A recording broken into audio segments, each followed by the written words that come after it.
नमस्कार दोस्तों, मेरे साथ में आज जी न्यूज़ पे, जी मीडिया नेटवर्क पे एक ऐसी शख्सियत जुड़ रही है जो इस वक्त दिल्ली के कोने-कोने में इतनी कैंपेनिंग कर रही हैं कि इस वक्त उनकी जो एक आँख है वो इंजर हो चुकी है। जी हाँ, मैं बात कर रहा हूँ very popular member of contesting to be the member of parliament Bansuri Swaraj जी मेरे साथ में जी नमस्कार। न्यूज़ पे जुड़ने के लिए धन्यवाद। बहुत-बहुत धन्यवाद। ये आपकी आँख को क्या हुआ है?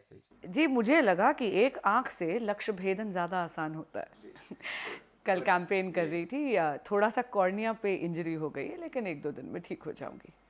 बांसुरी जी, मैं आपसे शुरुआत इससे करना चाहता हूँ कि आप काफ़ी प्रखर रूप से एक मुद्दे पे बोलती आई हैं और वो है अरविंद केजरीवाल की गिरफ्तारी के ऊपर। और कल ही हाई कोर्ट ने ये कहा है कि जो गिरफ्तारी है वो लीगल है और ईडी के जो एक्शंस हैं वो पॉलिटिकल नहीं है, वो लीगल एक्शंस हैं।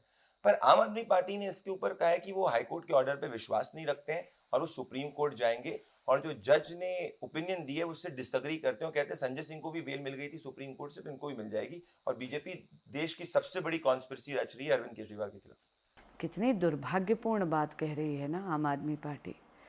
मतलब ये हमेशा एक निराधार आरोप लगाते थे जांच एजेंसियों पर, अब ये राजनीतिकरण करेंगे इस देश की न्याय प्रणाली का भी। दिल्ली हाईकोर्ट पर इनको विश्वास नहीं है। इतना डिटेल्ड ऑर्डर कल आया है और ये याचिका इन्होंने लगाई थी, क्योंकि कल जो याचिका लगी थी वो माननीय मुख्यमंत्री अरविंद केजरीवाल जी की बेल की याचिका नहीं थी। वो तो ये देखने के लिए थी कि जो गिरफ्तारी है वो वैध है या अवैध है, लीगल है या इलीगल है। कल आप देखिए हाईकोर्ट के ऑर्डर ने दो बातें बहुत स्पष्ट कर दी। उन्होंने सारे तमाम सबूत, सारी एविडेंस देखी। हाईकोर्ट ने हवाला ट्रांजैक्शन के ऑपरेटर्स के बयान देखे, अप्रूवर के बयान देखे, खुद आम आदमी पार्टी के एक कैंडिडेट के बयान देखे और उसके बाद सारे तमाम सबूत देखने के बाद उन्होंने कहा, नंबर 1, अरविंद केजरीवाल जी की बहुत ही अहम भूमिका थी शराब घोटाले में। और ये उन्होंने कहा कि उनकी भूमिका व्यक्तिगत तौर पर भी थी, क्योंकि वो आम आदमी पार्टी के मुखिया भी हैं। और दूसरी बात उन्होंने कहा कि जो भी जांच एजेंसियों ने तथ्य रखे हैं उसके कारण ये गिरफ्तारी लीगल है। अब यही अगर मान लीजिए जजमेंट इनके पक्ष में जाता तो तब ये कहते कि नहीं नहीं, हाईकोर्ट में कोई पॉलिटिसाइजेशन नहीं है। और आप यहाँ तक देखिए, हाईकोर्ट ने भी ये कहा कि हाईकोर्ट केवल कॉन्स्टिट्यूशनल मोरालिटी देखता है, इलेक्टोरल या पॉलिटिकल मोरालिटी नहीं देखता। तो क्योंकि ये केस अभी बड़ा इनिशियल फेज में है और आप एक वकील भी हैं, तो अगर मैं आपसे पूछना चाहूँ कि क्या इस स्टेज पे जो आरोप लग रहे हैं अरविंद केजरीवाल पे कि वो करप्ट है, is this more political in nature, कि आपको लगता है एज अ लॉयर कि there are merits in that also? There are merits in that, और ये मैं एज अ पॉलिटिशियन नहीं, एज अ लॉयर बोल रही हूँ, there are merits in it. और ये तीसरी बार हुआ है। देखिए, जब माननीय मुख्यमंत्री अरविंद केजरीवाल जी की interim application for interim protection बहस हो रही थी, तब भी जाकर कोर्ट ने सारी की सारी एविडेंस देख के फिर इंटरिम प्रोटेक्शन देने से मना करा था। बाद में राउज एवेन्यू कोर्ट ने जुडिशियल कस्टडी उसको भी बढ़ाया था। वो क्यों? क्योंकि उनको लगा this is a fit case for custody. और कल इतना डिटेल्ड जजमेंट दिया है दिल्ली हाई कोर्ट ने, आप देखिए, लंबी बहस सुनकर, सारे तथ्य सुनकर, सारे सबूत देखकर ये कहा गया है प्राइमा फेसी एविडेंस, जो इस स्टेज पे आप प्राइमा फेसी एविडेंस ही देखेंगे। और यहां तक उन्होंने ये भी बोला है कि भैया मैटर ऑफ ट्रायल है, आप क्रॉस एग्जामिनेशन में ये सारे के सारे विटनेसेस को क्रॉस एग्जामिन कर सकते हैं, लेकिन प्राइमा फेसी एविडेंस जांच एजेंसियों ने जो अभी तक मटेरियल कलेक्ट करा है उस पर इस्टेब्लिश हो गया है। और केवल अरविंद केजरीवाल जी के खिलाफ नहीं, सुप्रीम कोर्ट का भी ये मानना है कि प्राइमा फेसी एविडेंस एस्टैब्लिश हो गया है माननीय मनीष सिसोदिया जी के खिलाफ। इसलिए ना केवल बेल एप्लीकेशन डिसमिस हुई है, उनकी तो क्यूरेटिव पिटिशन तक honourable supreme court of India ने डिसमिस करी है। तो आपके हिसाब से अरविंद केजरीवाल ईमानदार नहीं, भ्रष्ट है? आप एग्जैक्टली आप this is what you saying? जो आपने अभी सामने जो कोर्ट ने कहा उस पर तो मैं बिल्कुल कहूंगी कि अब तो ये स्पष्ट है कि माननीय अरविंद केजरीवाल जी भ्रष्ट तो है। इनको रिजाइन नहीं कर देना चाहिए? बिल्कुल करना चाहिए। खासकर कि कल जो जजमेंट आई है मोरालिटी के ग्राउंड पर, इनको बिल्कुल करना चाहिए। और अगर मैं इनसे पूछना चाहती हूँ कि अगर जेल से सरकार चलाना मॉरल है तो इन्होंने मनीष सिसोदिया जी से क्यों इस्तीफा लिया? इन्होंने सत्येंद्र जैन जी से इस्तीफा क्यों लिया? इतना सब हो जाने के बाद भी सत्ता का ऐसा क्या मोह है माननीय मुख्यमंत्री अरविंद केजरीवाल जी को कि वो कुर्सी मलक कर बैठे हैं? मैं आपका ध्यान इस बात पे भी केंद्रित करना चाहता हूँ कि बासुरी जी, आपको नहीं लग रहा कि जो पूरा चुनाव है वो पोलराइज हो गया है? क्योंकि राहुल गांधी जी ने ट्वीट किया है आज कि जो लड़ाई है वो भारत जोड़ो शक्तियां और भारत तोड़ो शक्तियों के बीच में। तो इनडायरेक्टली नहीं, डायरेक्टली वो एक्यूज कर रहे हैं कि आपकी पार्टी और आपकी पार्टी की आइडियोलॉजी जो है वो भारत का विभाजन करने में या भारत को तोड़ने में विश्वास रखती है। इस पर आप क्या कहना चाहेंगे? मैं माननीय राहुल गांधी जी से कहूँगी, अपने एडवाइज़र्स बदलिए, थोड़ा सा अपने गरेबान में झांक कर देखिए। चलिए, उनकी इतनी बात से सहमत हूँ कि ये चुनाव भारत तोड़ो और भारत जोड़ो शक्तियों के बीच में है, लेकिन भारत को तोड़ने वाली पार्टी तो कांग्रेस पार्टी है। विभाजन देश का उनके कारण हुआ। आज भी उत्तर और दक्षिण के बीच में जो विभाजित वो करते हैं, अभी हाल ही में जो विधानसभा के चुनाव हुआ उसके बाद जो उत्तर वर्सेस दक्षिण का जो नैरेटिव चलाया वो उन्होंने चलाया। उनके लीडर्स चाहते हैं कि दक्षिण भारत एक अलग देश बन जाए। भारत जोड़ने वाले तो प्रधानमंत्री नरेंद्र मोदी हैं, जिन्होंने धारा 370 हटाकर वही राइट्स दिए, वही अधिकार दिए कश्मीरियों को भी जो बाकी भारतीयों के पास हैं। मैं बिल्कुल कहना चाहूँगी, कभी कभी अपना गरेबान झांक कर देख लीजिए राहुल गांधी जी। आप कह रहे हैं कि ये भारत जोड़ो वर्सेस भारत तोड़ो हैं, तो भारत तोड़ने वाले आप हैं। इसमें एक और बात है बासुरी जी कि जब भी सनातन की बात आती है, प्रधानमंत्री नरेंद्र मोदी ने आज वेल्लोर के अंदर कहा है कि कांग्रेस पार्टी शक्ति का अपमान करती है। अब मैं, आप खुद महिला हैं, आप इस वक्त चुनावी मैदान के अंदर हैं। आपको क्यों लगता है कि कांग्रेस पार्टी ने जब कहा कि ये लड़ाई जो है शक्ति के खिलाफ है, फिर जाके उन्होंने क्लैरिफिकेशन दिया कि हम असुरी शक्ति के खिलाफ लड़ने की बात कर रहे हैं और उन्होंने आपको असुरी शक्ति कहा है। और अयोध्या में प्रभु श्री राम की प्राण प्रतिष्ठा 22 जनवरी से लेकर अब काफी दिन हो चुके हैं और अभी तक राहुल गांधी जी की वहां पे फोटो नहीं आई है कि उन्होंने विजिट किया है। वो कहते हैं कि आप हिंदू धर्म का इस्तेमाल करते हैं चुनाव में और वो सच्चे हिंदू हैं। माननीय राहुल गांधी जी, मैं कहूँगी बहुत विनम्रता से कि सनातन संस्कृति के बारे में उनकी अज्ञानता झलकती है। वो क्या जानते हैं शक्ति को? वो क्या जानते हैं शक्ति को? ये वो हैं जो राम विरोधी है, जिन्होंने हलफनामा दे दिया सुप्रीम कोर्ट में कि राम तो काल्पनिक हैं। ये वो हैं जिन्होंने निमंत्रण ठुकरा दिया राम मंदिर में रामलला की प्राण प्रतिष्ठा का, और इन्होंने सम्मान नहीं करा स्वयं अपने कार्यकर्ताओं की भावनाओं का। इनके कार्यकर्ता चाहते थे कि ये राम मंदिर की प्राण प्रतिष्ठा में, रामलला की प्राण प्रतिष्ठा में सम्मिलित हों, पर इन्होंने अपने राजनीतिक स्वार्थ के लिए वो निमंत्रण ठुकरा दिया। उसके बाद इंडी अलायंस के ही गठबंधन के पार्टनर डीएमके ने इतनी अभद्र टिप्पणियां करी हैं सनातन पर, एक बार नहीं बार बार सनातन विरोधी बातें कही हैं, और ये सब के सब चुप्पी साधे हैं। शक्ति के उपासक है नरेंद्र मोदी जी, हमारे यशस्वी प्रधानमंत्री, जिन्होंने 33% आरक्षण देकर नारी शक्ति वंदन अधिनियम पारित करा है, जिन्होंने ये अधिनियम लागू होने से पहले ही दिल्ली में एक नहीं बल्कि 2 नारी शक्ति यानी 2 महिला उम्मीदवारों को चुनाव में लाके खड़ा कर दिया है। नवरात्र का दूसरा दिन है, पूरी विनम्रता से कहूंगी, या देवी सर्वभूतेषु शक्ति रूपेण संस्थाम नमस्तस्ये नमस्तस्ये नमस्तस्ये नमो नमः। आप देख लीजिएगा, जगत जननी जगदम्बा की कृपा आदरणीय प्रधानमंत्री श्री नरेंद्र मोदी जी पे है, और ये जो हमारा संकल्प है अब की बार 400 पार, फिर एक बार मोदी सरकार, इसको देश की मातृशक्ति इसमें हमारा पूरा योगदान करेगी, और माननीय राहुल गांधी जी को मुंहतोड़ जवाब मिलेगा 4 जून को। मैं कह रहा हूँ कि अगर प्रधानमंत्री नरेंद्र मोदी की गारंटी चल रही है, देश में इतनी हवा है प्राइम मिनिस्टर नरेंद्र मोदी की, तो ऐसा क्यों है कि आपकी पार्टी जो है कांग्रेस या दूसरे पार्टी से जितने भी लोग हैं उनको अपनी पार्टी के अंदर शामिल कर रही है, और वो लोग जो पहले सनातन का अपमान कर रहे थे, बीजेपी के खिलाफ बोल रहे थे, तो क्या वो आपकी आइडियोलॉजी एक्सेप्ट कर रहे हैं, उनका हृदय परिवर्तन हो रहा है कि पॉलिटिकल स्ट्रैटेजी के हिसाब से आप लोग लेते हैं? इस बात का जवाब हमारे माननीय गृह मंत्री जी एक सार्वजनिक मंच से दे चुके हैं, आपके माध्यम से मैं दोबारा दे देती हूँ। भारतीय जनता पार्टी अपनी विचारधारा पर अडिग है, अटल है।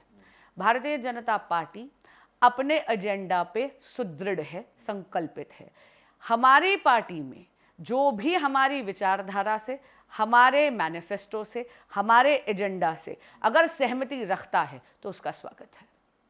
आपने 400 पार नारे की बात करी। आपको नहीं लगता बासुरी जी कि ये नारा जो है एक अपने कार्यकर्ताओं में एक्साइटमेंट भरने के लिए अच्छा है, पर क्या ये आप जब ग्राउंड पे ट्रैवल कर रही हैं, अब ये बात सच है कि 2014 और 19 में आपकी पार्टी को ज़्यादा मैंडेट मिला था। ये बात सच है कि 14 और 19 में वोट शेयर भी ज़्यादा आया था।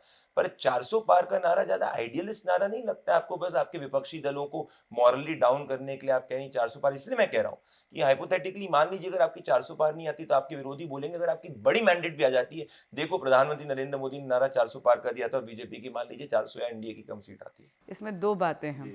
पहली बात तो ये नारा नहीं है, अब की बार 400 पार नारा नहीं है, संकल्प है। आइएगा कैंपेन ट्रेल पे मेरे साथ, देखिएगा किस तरह दिल्ली का मतदाता संकल्पित होता है मेरे साथ कि अब की बार 400 पार, फिर एक बार मोदी सरकार। और दूसरी बार आप देखिए कितनी दुर्भाग्यपूर्ण बात है ना कि विपक्ष जीतने की बात नहीं करता, बस ये कहता है कि हम ये कोशिश करें कि भाई मोदी सरकार 400 पार ना हो जाए। पर अगर ऐसी बात है बासुरी जी, और मैं स्पेसिफिकली दिल्ली की बात करना चाहता हूँ, इसके आपकी कॉन्स्टिट्यूएंसी पे आऊंगा। दिल्ली इकलौती ऐसा मतलब आप कहेंगे जहाँ पे 7 कॉन्स्टिट्यूएंसीज में से 6 पे जो कैंडिडेट्स बदले गए।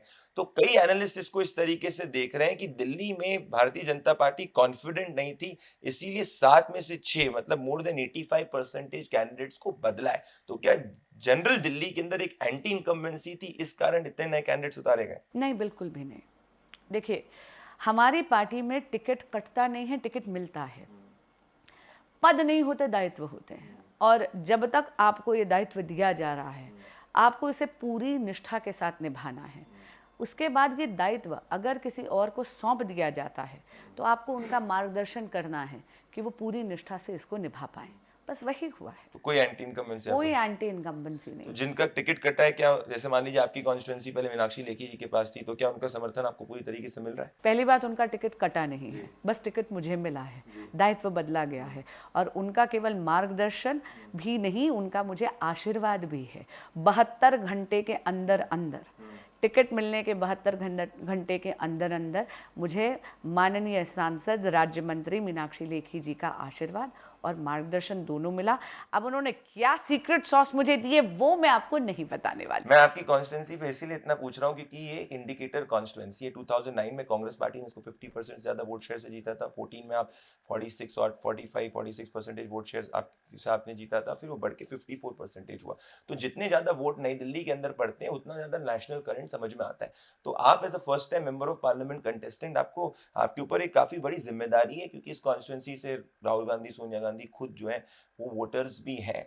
तो क्या जो इतनी इस बार अपने लिए वोट नहीं करेंगे। जी, अच्छा, आप कह रहे हैं कि वो भी मोदी जी के वोट डालेंगे? नहीं नहीं जी, वो बस इतना जानती हूँ फॉर श्योर कि ना माननीय राहुल गांधी जी कांग्रेस पार्टी को वोट करेंगे, ना सोनिया गांधी जी कांग्रेस पार्टी को वोट करेंगे, और ये बहुत दुर्भाग्यपूर्ण बात है उनके लिए। तो आपका कॉन्स्टिट्यूएंसी के लिए विजन क्या है बासुरी जी? क्योंकि मैं एक चीज देख रहा हूँ कि हर बीजेपी का जो मेंबर ऑफ पार्लियामेंट है वो प्राइम मिनिस्टर नरेंद्र मोदी के नाम पे वोट मांग रहा है, और दिस इज ऑल क्योंकि वो प्राइम मिनिस्टर हैं और वो आपके लीडर हैं और देश के लीडर हैं, एंड ये अंडरस्टैंडेबल है। पर साथ में क्या आपका खुद नई दिल्ली के लिए भी कोई विजन है, कुछ स्पेसिफिक काम जो आप आगे बढ़ाना चाहती हैं? कोई आपने कॉन्स्टिट्यूएंसी वाइज कुछ मैनिफेस्टो सोचा है, या मैनिफेस्टो नहीं, कुछ आपका एक्शन पॉइंट है? जी बिल्कुल। पहली बात तो मैं आपको बताती हूँ कि मोदी जी के नाम पर इसलिए वोट मांगा जा रहा है, ये नेशनल इलेक्शंस हैं, ये जनरल इलेक्शंस हैं, और हम बहुत सकारात्मक कैंपेन करते हैं, नकारात्मक कैंपेन नहीं करते।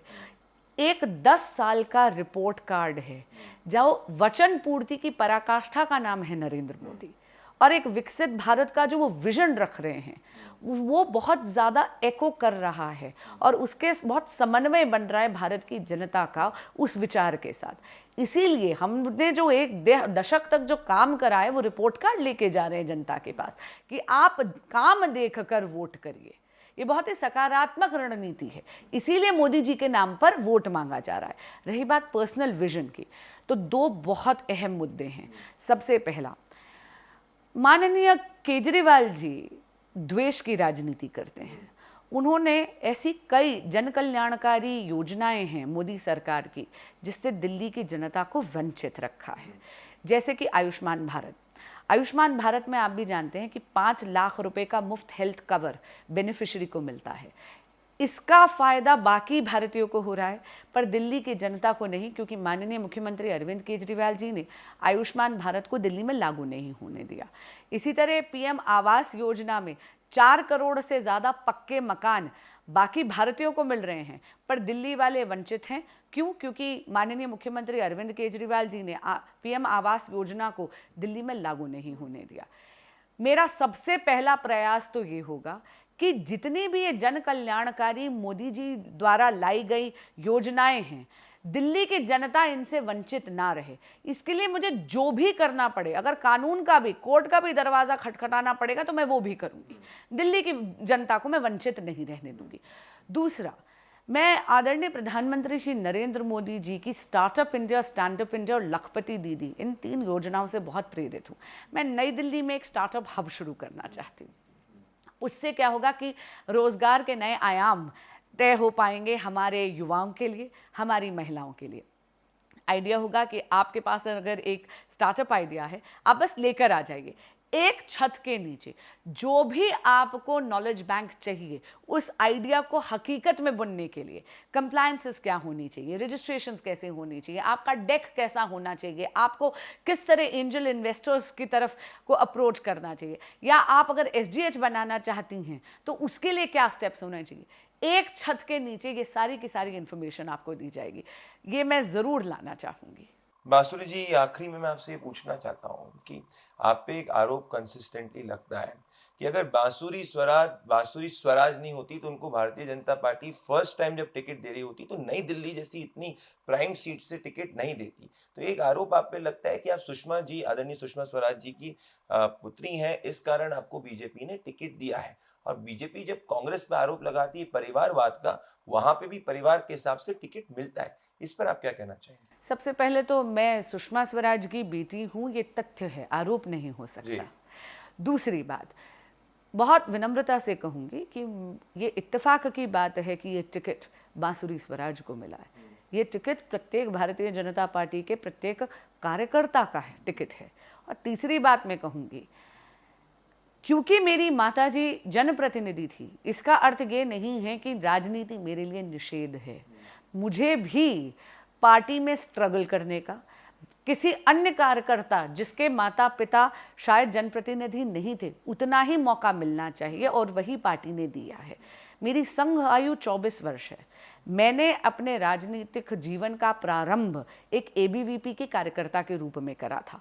मैंने पार्टी की सेवा 1 दशक तक एक वकील के तौर पर परोक्ष रूप से करी। फिर मैंने पार्टी की सेवा विधि प्रकोष्ठ में सह संयोजक की भूमिका निभाकर करी। उसके बाद मैंने दिल्ली प्रदेश भाजपा में सचिव की भूमिका निभाई।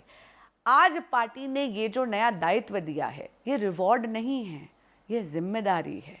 और ये जिम्मेदारी मैं अकेले नहीं निभा रही, मेरे साथ पूरी पार्टी की शक्ति, संगठन की शक्ति और प्रत्येक भारतीय जनता पार्टी का कार्यकर्ता साथ खड़ा है। बांसुरी जी, आप मेरे साथ में, प्रदीप भंडारी के साथ में जी न्यूज़ पे, जी मीडिया नेटवर्क पे जुड़ी। उम्मीद करता हूँ कि आपकी जो आँख इस वक्त जो है वो ठीक नहीं हो, जल्द से जल्द ठीक हो। आपको चुनावों के लिए बहुत बहुत धन्यवाद। आप जुड़ी। लेडीज एंड जेंटलमैन, मेरे साथ में बांसुरी स्वराज जी जी न्यूज़ पे एक्सक्लूसिव इंटरव्यू में जुड़ी थी और उन्होंने बेबाकी से हर सवाल का जवाब दिया। अब निर्णय आपको करना है कि आप उससे कितना एग्री करते हैं, डिसएग्री करते हैं। हैशटैग के साथ में आप कॉमेंट कर सकते हैं। शुक्रिया, धन्यवाद। जी न्यूज़।